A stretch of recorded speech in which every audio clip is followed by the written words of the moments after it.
For generations, the worst among us have contrived to tear our political and social fabric apart to the benefit of the few over the many. Their intent and mission have been diabolically simple: divide and conquer, and they have been wildly successful. Hi, I'm Michael James Ott, veteran, retired engineer and businessman, and now ambassador and facilitator for the solution to this madness: citizen statesmanship. The vast majority of people from all corners of the globe are just like you and me. Extraordinary, so-called ordinary people. Join us in our quest to recreate the political landscape, eliminating the tribal hostilities and warfare incited for centuries by the label and blame mantra of our traditional leaders. Now is the time to end the atrocities of god-awful leadership, launching a final and lasting divorce from tyranny. All driven by everyday citizens, driven by you and me. It's the Pro and Con Show, brought to you today and every day by Citizen Statesmanship, the cure for what ails us.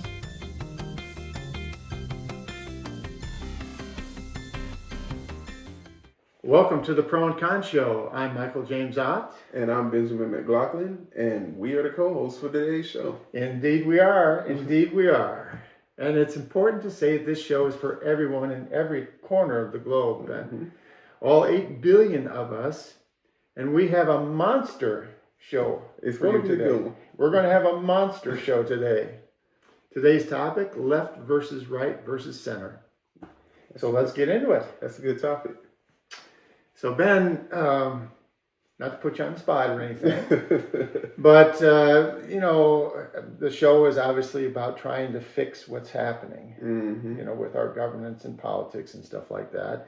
So if you wouldn't mind, maybe you could tell everyone out there that's watching the show or listening to the show, kind of a little bit about your personal politics and, kind of what you're thinking these days, and also maybe how things have changed for you over time.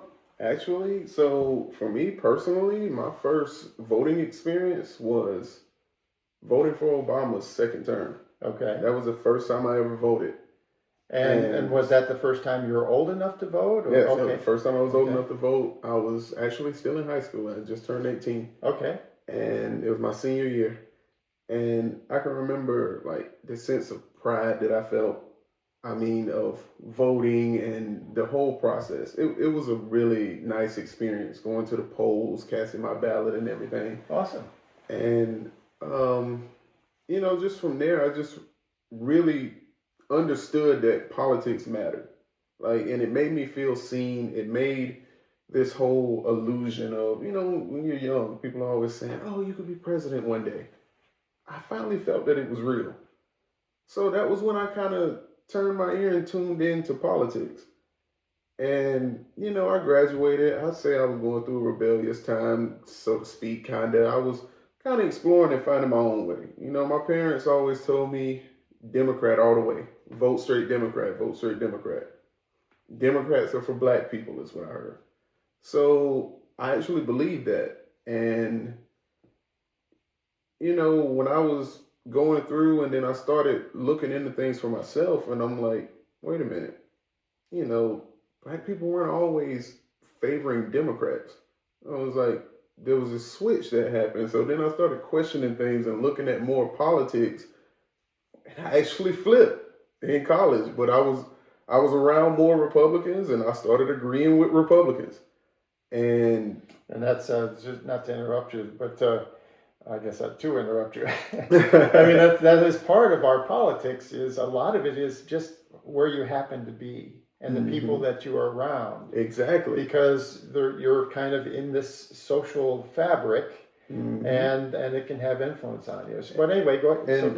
So I went from pretty much an all-black school down in Florence, South Carolina, to where everybody pretty much thought the same, to Clemson. So all of my influences, these were all upper middle class or just, way higher on the social economic scale people that, their parents own businesses and stuff. So, I mean, I'm looking at it from my perspective like, wow, like there must be something to it. You guys got a lot going on. And I actually started listening to, like conservative talk and stuff like that. And I actually voted for Donald Trump his first term, believe it or not.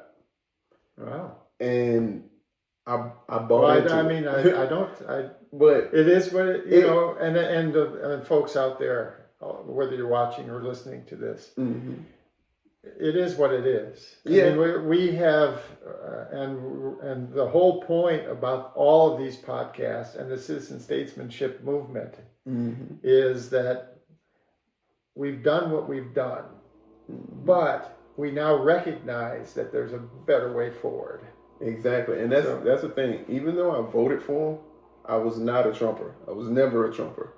As a matter of fact, I was one of the people may not even remember this term these days, but there was these people called never Trumpers in the Republican Party when he first ran, who said that he would destroy the party. Including Lindsey Graham, by the way. Exactly. He was a never Trumper. It's amazing how those people just went away.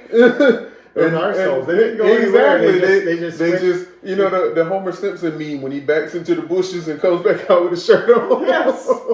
That's exactly what they did. But that's them. I wanted Ben Carson, and then after Ben Carson, I wanted Rand Paul because I felt that they had some really good policies and things like that at the time that I felt like mattered to me.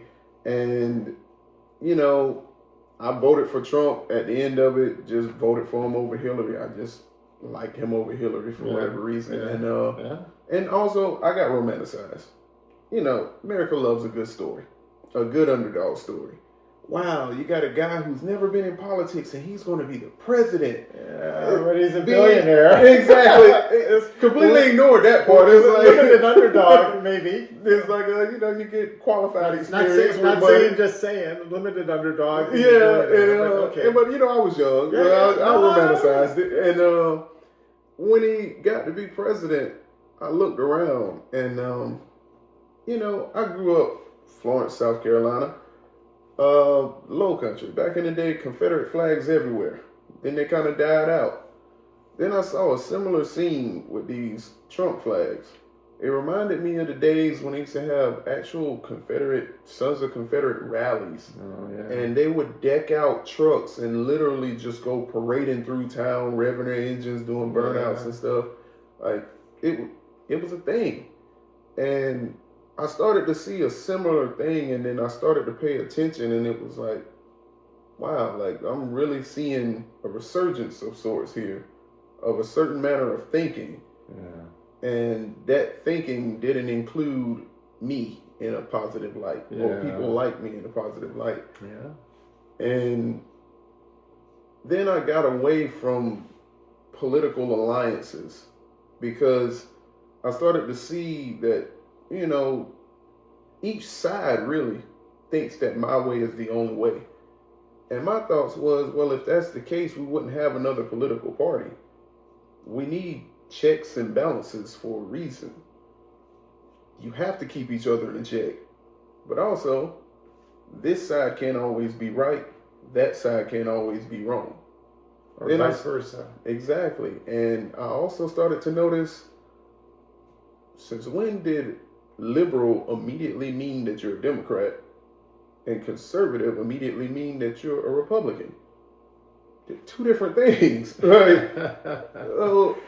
And then you started having the left and the right, and it's just more terms that divide each other. And then I start seeing this hostile takeover of sorts of the country in the direction that we were headed in. I honestly felt I got bought into the Republican Party because I felt Obama really showed them the benefit of having a more inclusive ideology, so to speak, or at least presenting that to people. Mm-hmm. Presenting now it's like presented. Yeah, and that's what it was. But now it's like, haha, we won.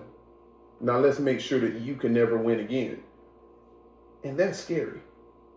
I mean, watching the way that the country shifted just in elections That is scary, like terrifying. We have a president that now it's not about politics. It's not even about policy. It is about who can entertain me the most. Who's the most entertaining? Oh, this guy's boring. Oh, I want this one. And then celebrating the win for as long as you can, like the Super Bowl. It's like, wow. Let me just pause you there for just a second. And remember where you are, because we want to come right back to it. But so just a couple of things as you were talking that came to mind. So it's the label and blame mantra. Label and blame, label and blame, label and blame. Because these people, the worst among us, a tiny fraction of us, which we have labeled NARSOLES, Narcissistic Sociopathic A-Holes. Exactly. For a reason. That's who they are. It's a really good reason. And they're not like us. They're not like us. And then this whole thing with, left versus right or whatever, that's they have to distract. Mm-hmm. They're taking and they're using whatever means necessary to distract from the fact that there are truly evil people in this world. There are truly evil people in this country. Mm-hmm. And guess where they are? In the halls of Congress, in the Senate, and in the office of the President of the United States of America. And it's not just the current people. It's been going on for decades. It's just getting worse. And they're not even trying to hide it anymore. They're getting to a place where they're not even trying to hide it anymore. And at times like this, when I see stuff like that, I work with a lot of people that support them. I'm sitting here and I'm looking at this stuff going on, and it's like being in the Twilight Zone. It's like when you stop and you look like, none of y'all see y'all really think. So y'all don't see what's going on here. And I mean, it's the same thing with the Never Trumpers, with them being his biggest supporters now. Whenever I say that, people are like, what are you talking about? I'm like, this was a thing. Y'all were pissed off that he was even at the first debate. When it was 30 of them on stage, y'all were pissed off that he was standing there. And then y'all were saying, oh yeah, well, we're never Trump. Oh, he will never be president. All of you guys. And then now you're like, well, that's our president. What huh? Right. No, this is the and in other shows we've talked about NARSOLES and their traits and stuff like that. So, and there's another show called What is a NARSOLE? And so if you really want to understand, but narcissistic sociopathic asshole.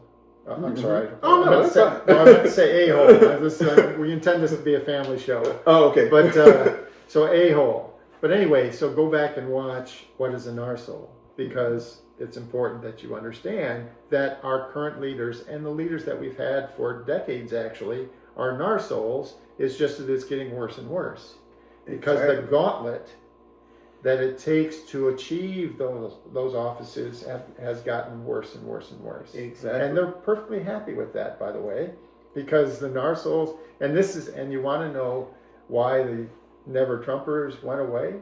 They're NARSOLES, and they're NARSOLES first and foremost. Mm-hmm. So they're like, hey, I'm in charge. I want to be president. So I'm going to label, and blame everybody else. But then, once they recognize that there's a greater NARSOLE that has succeeded in achieving the goal that they were seeking, they cozy up to them because you can help me get rich. You can help me get influence. Mm-hmm. So and the amazing thing and you and I were talking about this before we started the show. Mm-hmm. Trump, he's totally transactional. So you're sitting there talking to him, and if you say, Mr. Trump, you're wonderful, he's like, well, what do you want? I'll give it to you. There you go. And another one of the traits about being a NARSOLE is you're irresponsible. Mm-hmm. So right now, what's been going on? I don't care whether you call yourself Democrat, Republican, Independent, or whatever, the deficits that we're running, everyone is like, what the heck is going on? Exactly. and we, because we have a representative government, I mean, all of us, if we could fix it, we would vote to fix it. Mm-hmm. But it doesn't matter who we're voting in at the moment. And again, in future shows, we'll talk about why they're being totally irresponsible, because they don't care. Mhm. because they are going to get to a place where they think they're going to be in their, fetal castle with their Exactly. servants and stuff like that, Exactly. and then the rest of us, Mhm. like Benjamin and I here, we're going to be, and all of you out there, the vast, vast, vast majority of you out there, you're going to be going, hey, I can't even find a crumb of bread to eat. Exactly. This is where it's headed. Yes. And they don't care because they think they're going to be in their secure compounds with their piles of money that with they their- have amassed. well, piles of and- whatever, and fortified and everything. It's like, Yes. okay, I'm good. I got everything I want. And it's crazy because we're going to be left out to dry. Exactly like you said. Like, we still have real world problems. And these problems are being caused by people that don't remember what it's like to live in the real world. They don't remember it. Some of them never have done it. I mean, again, Exactly. Trump he's never lived in the real world. He's never lived in the real world. He's never shopped for groceries. He's walked into a grocery store and he's like, and it's comical. Mm-hmm. It's like, then the way that he talks about it. Anyway, Mm-hmm. so so to the summary then at your view at this point in time, it sounds like you share what the vast majority of Americans and people around the world actually share a view of, wow, things are bad. Mm-hmm. This is crazy. We need to fix it. We definitely do. So you would say that that's an accurate summary of kind of where Yes, you are sir. at the point? 100%. Okay. So I would like to tell you my little bit of political of journey course, here please. for a couple minutes. And I cover this because I'm kind of like the permanent co-host of the show, so I cover this some. But and I'm going to skip right to 2016. Mm-hmm. So I had been, and if you watch some of the other shows, I was totally apathetic, totally completely apathetic. Didn't care, Dukakis or Romney or whoever didn't care. They were all kind of bad, but seemingly better than these folks these days. Definitely. But okay, and they're going to do what they're going to do, and because of the checks and balances and all this other stuff, and the free press reporting about them, because we're these NARSOLES. That's the amazing thing is we put them in government because they're the until our soon-to-be citizen statesmanship thing. Mm-hmm. But until now, they're the only ones that were willing to actually be in government. Mm-hmm. Because of the gauntlet. And so, anyway, so we're always policing them to try to make sure that we stop them from their natural instincts, which is to screw us over in every chance that they get. Screw you over and then run when you're not looking. So that's where I was. And then 2016, and you mentioned Clinton and Trump. Mm-hmm. And I'm just like, oh my God. And you talked about how when Trump first came on the scene, the Republican Party, including Lindsey Graham, by the way, again, he's still a senator here in South Carolina where we live. He was like, oh, this is the worst guy. And there's videos, there's plenty. And those aren't, that was before the days of AI, folks. Exactly. He made those videos and he was adamant. And there was a whole bunch of them that were the same way. Mm-hmm. Well, I was sitting around, so it's February of 2016.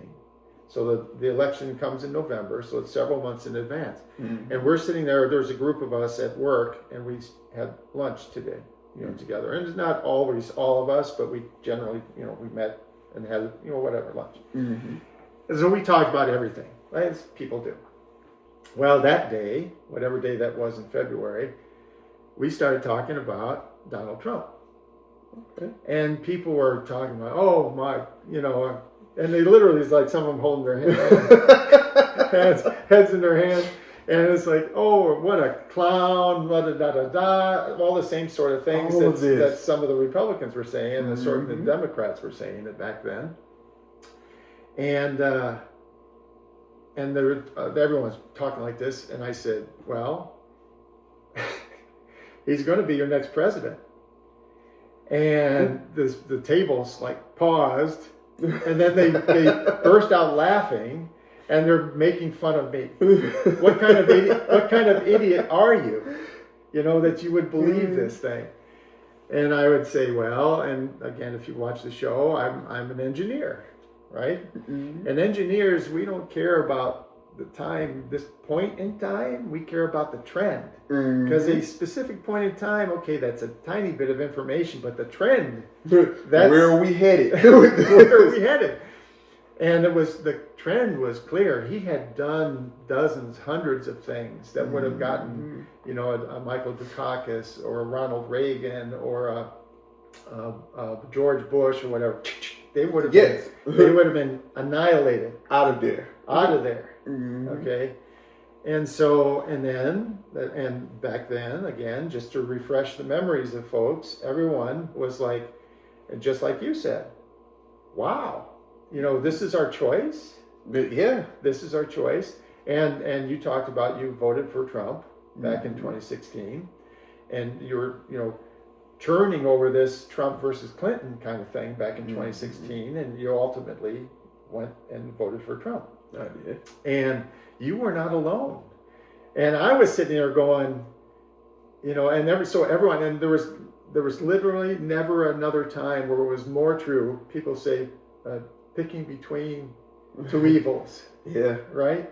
Which is the lesser evil. And they're having that conversation constantly. And I bought into that. And I have a brother, one of my brothers, that, you know, we decided that Trump was the lesser evil compared to Clinton, and then I have other siblings that have decided that Clinton was the lesser evil compared to Trump. But we're all like, these are horrible. Yeah. They're this horrible. is where we are. This is where we are. And so that started me on the path of where we are now, which is, how did we get here? Which is good information, right? As a technical person or engineer, you're like, how did we get here? Exactly. You gather the data. You come when there's a problem, and it's like, okay, what happened? What happened? How did we get here? What caused this problem? Because you need to fundamentally understand before you can potentially fix it. Exactly. And so I'm like, okay, how did we get here? And so I start reading and talking to people and stuff like that. And then, so I'm going to kind of fast forward now to 2019. And so Trump has been president now for a handful of, a few years. And I was in the telecommunications industry for a long time, and that industry was downsizing and downsizing and downsizing. They had, many reductions in force over years when I was working there. But finally one day was my day, and they tapped me on the shoulder and they said, sorry, you're out of here. And it is what it is. And if you're watching or listening out there in the United States, I'm sure many of you have, at one point were laid off, because that's kind of what happens. And we're going to talk about that in future shows also. I was about to say, about how you haven't been, because opportunity may be coming. Because it's coming more. There's other things coming for us, which is another reason why you need to be paying close attention to what we're telling you. So anyway, so we were sitting around because we had like a going away thing. So there's a couple dozen of us that got let go, and of course we're all friends or whatever. So like the following Friday night, we're all at a bar, and we're all standing around, and there's like 30 or 40 people, half of them, or maybe 50, 20 people leaving the company, and the rest of them just like, well, we're sorry to see you go, and what's the topic when you get laid off and you're amongst friends? They say, what are you doing next? What are you doing next? What are you doing next? And so I was like, well, at the time I'd been in telecommunications and fiber optic technology for like 30 years. And I'm like, well, I'm done with that. There you go. I wanna, now, this, what's going on, I can't stomach it. I don't, and it's not for me, it's for all the people. Exactly. My life, your life, I, I don't care who you are. Your life is the amalgam of all the interactions you've had with countless people. And my life has been good. You know, I've had countless interactions with people. And one of those was, and I forgot to tell this story right at the beginning, so I'm going to tell it now. So we talk about the extraordinary, so-called ordinary citizen. So Benjamin here, he used to be my next door neighbor. And I was over with a woman, had a romantic relationship with a woman on an island off the coast of Spain. And I left one of my cars here with a car cover on it. And I thought I had done it, you know, strapped it on there really well, and it wasn't going to come off. Well, then I have one of the camera ring things on the doorbell. And so I'm over there in Spain one day, and I look, and it's like, oh, you've had an episode. Or something. I figured that doorbell camera would be going crazy that day. You've had some kind of episode here, and so I'm like looking at because it recorded a video, and I'm watching, and there's this guy, and he's like walking around my car, and the car cover's off, and then he like puts the car cover, you know, step by step, he puts the car cover back on, and he's really careful about doing it, by the way. and I'm showing this to my girlfriend at the time, and she's like, "Do you know him?" And I said, "No, I've never seen him before in my life." And I'm like, you know, well, maybe, you know, because the way you were walking around, then you kind of disappeared like next door, so you didn't like walk out into the street. And I was like, well, maybe he's my neighbor. But back at the time, these places were all new. Yeah, and we'd been living here. It was so much smaller back then too. But anyway, so extraordinary, so-called ordinary Ben here, you know, did this thing. And so to finish the thought then, so my life is this amalgam of these courtesies that people have extended me over my lifetime, and some of them very small. I hold the door for you. You're carrying something, you know, let me help you, right? Yeah. All the way up to, you know, through the like things like Ben here, we're putting my car cover back, which I think he did like 2 or 3 times, by the way. Storms kept coming through. I could never tie. All I had was that little fishing line, and it was like plastic fishing line. I could never get it tied just right on. Well, I had the wrong thing, you know. But anyway, and I can't sit idly by and let all of your lives. You're my life. All of you are my life. And I love my life. I love my life. And therefore, by extension, I love you. All of you. All thousands of people that I only met you for seconds. Or maybe I never even met you. Maybe you just helped me by shipping something, you know, in a warehouse. All those things that have made my life fantastic. You know, I owe to you, and I can't possibly, I just can't do it. I can't stand and say I'm not going to care. I understand. And so I might be, you know, I'm retired and I might be just fine through all this stuff, but I care because there's, you know, not just my family and my friends and their children or whatever, there's all kinds of acquaintances that have been these positive things for us. So that's why. Oh, and so now that was a bit of an aside. Sorry, folks. But here we come back to. So I'm standing there and I'm talking about what I'm going to do next. Well, that was a long walk, wasn't it? So we're going to do next, and I'm well. You know, there's term limits. There's campaign finance reform. There's gerrymandering reform. Da da da da da da. I'm going to work on those things. And as I'm talking, one of my friends said, Mike, serving in our government should be like jury duty. Wow. Wow. Serving in our government should be like jury duty. And it's one of those things, folks, you know, that you hear this idea and you never had thought or considered it before, and then it just blows your mind. And all of us have encountered that, whether it's just like maybe you're hungry and everyone's talking about where you go to eat, and then suddenly says, hey, let's go to this pizza place. And we're like, oh, yeah, now let's go over there because, they got great pizza. Yeah, like, man, that's a good call. That's a great idea, right? But, so anyway, so that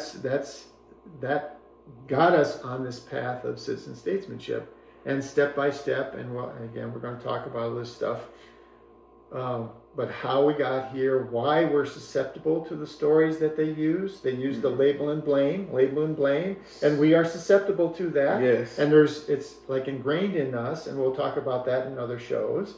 But for now, let's just go ahead and move on to, I just want to say, because this is a monster show, so there's a list here. I'll show it to the audience here, and I'll briefly hit on this. So those of you that aren't watching on YouTube, you're listening to the podcast.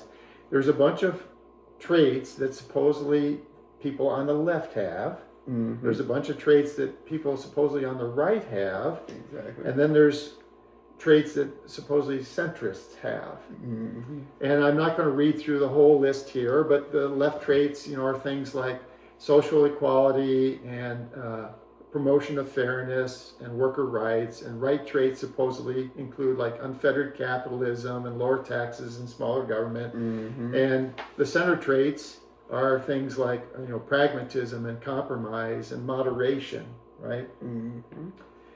And here's the thing. And Ben, I'm sure you agree, but stop me if you don't agree. Okay. But none of us are left. None of us are right. We're some kind of mix of all this stuff. Exactly. But what has happened is the NARSOLES have been very effective at putting us into camps, left versus right, blue versus red. They literally are painting our body colors, right? Exactly. Exactly. And it's like, I gotta look at that like we were saying earlier. I'm like, the fact that, someone's like, oh yeah, liberal, conservative. Oh, if you're a liberal, well, you're a Democrat. It's like, huh? What? It's like, just because I said that people should be treated fairly, oh wait, he's a leftist. It's like, can we not agree that people should be treated fairly? And they do agree. Right. But there's, because of the rhetoric, even certain words that are really just have a true dictionary definition, but they carry baggage with them. Mm-hmm. Because things like, liberal versus conservative and stuff like that, they've been... It's automatically a hot button issue, and it turns into a whole other thing. Right. And so... now here's the bombshell. Here's the monster announcement. The left versus right thing. It is a false construct of the lame and blame mantra of the NARSOLES. And they're telling us to do that from way up high on a mountaintop. It's like, hey, it's great up here. I know that it sucks down there, but it's this guy's fault. Exactly. It's like, yeah, you don't like these people, and these people, y'all don't like those people. So fight it out, and then you'll be up here with me. and that's what people do. It's the constant grind. It's a bigger indication of the suffering, though. Right. Because the more distractions that they show us, and the more distractions that they give us, the worse off that we are. Right. The more division that they sow, it shows the more damage that we can do to their construct by unifying. Yes, that's exactly. So you were saying earlier, I don't think it was on the program here, but I was talking to you earlier about how, and maybe you could talk about that again. So you were talking about Rome. Yes. And so go ahead and talk. Yeah, so, like we were talking at work last night, and, in Rome, when Rome was crumbling, when they were at their worst, the Colosseum was at its peak. Gladiator, blood sport. I mean, the innovations that they were making with the retractable roofs and being able to flood the Colosseum, it was at its peak. while people are dying in the streets. And you have people in here who are hungry. They're actively dying, but they're entertained. I want to root for this guy to kill that guy. And I'm glad this guy died. Yes, I'm suffering. Yes, I'm dying. But this guy's hurting worse right now. And it is the same thing that we're seeing in our streets. It's the same thing that we're seeing on our TV screens. It's entertainment. This stuff that they're doing, like with ICE, shooting people in the streets, and then turning around saying, oh, well, they were interfering with an investigation, or, oh, they were trying to run these people over, or, just harassing immigrants, people that are here for a better life, and then we're putting this on TV, and we're constantly pushing this narrative. And it's to the point now, you don't even have to take my word for it. To see the entertainment value in it, go on any news post on Facebook that says anything about ICE, and you're guaranteed to see people doing the vanilla ice thing where they post ice, ice, baby. And, I think about that, and it's like, that's where I came to this entertainment value aspect of it. How can you feel good about that? I mean, you're talking about people that are most likely not even affected by whatever they're trying to say that these people are doing. But when you see this, you're happy. How miserable does your life have to be that you stop your whole day to not only find an article like this, read it, and then leave a comment just to try to spread misery to someone else? Yeah. Distraction. Distraction. This is, and so there's we're going to finish up the show here in a couple of minutes. But so distraction. Mm-hmm. And oh God, I had it and now it's lost. But I mean, that is what it is, though. I mean, it's all distractions, and it's at an all-time high. I mean, oh yes, I remember. Let me, before I forget, I'm an old man, so yes, it's the entertainment, right? So here's the thing, the statement that I will make to you that is absolutely true. Good governance is not entertaining. Mm-mm. Good governance is just the step-by-step discussion and realistic, fair debate about, well, here's what's happening. Are we sure what's happening? Well, let's be sure. And then here's what we think we might do. And then, okay, of these things that we might do, let's say that these things we think are what we're going to try next. Exactly. Because this democratic republic that we live in, if we want to govern ourselves, it's never ever going to be perfect.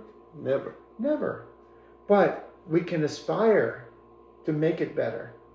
And that's exactly what we should be doing, is constantly, because things change. Mm-hmm. Things change over time. We're about to have some massive changes, which we'll talk about in some other shows.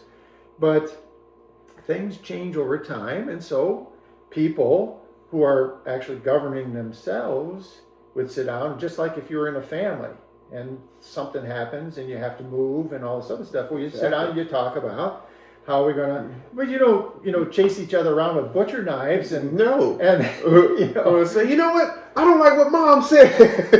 Yes, you was like, well, here's what's facing us, and now step by step, what should we do? You talk about it, and then okay, it seems like this path is the one we're going to try. And you try that path. Exactly. And then you're living that path for a couple of years, and then maybe it's not working so well. And so you say, well, we have to try. Let's talk about it and switch course again, because things change. Okay? So we're going to go ahead and button up this particular episode of Life Left versus Right versus Center. Our next show is going to be blindingly great. It's called What Does the Center Look Like? Ooh, what does the center look like? So come join us, won't you?